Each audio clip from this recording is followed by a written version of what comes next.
Hey everyone, Meg's house here, St.Theresa Youth Ministry. Today I find myself at the Restored Church, St. Joe's Catholic Church in Bowling Green, Kentucky, and it is absolutely stunning. I've been waiting about 2 years to see this church, and it is amazing. Restored to the detail it would have been back in the mid-1900s. I hope everyone's doing well. Everyone's finding time, getting a chance to pray, and finding time able to have some quiet time with Jesus.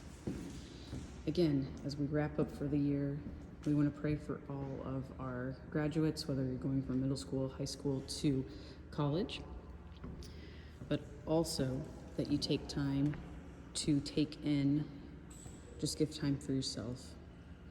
So your challenge is, how are you going to take time to give 5 minutes a day, if not more, just to pray and pray with Jesus? And prayer will calm you down, but also will put you in a better mindset and headspace. Hope everyone's doing well.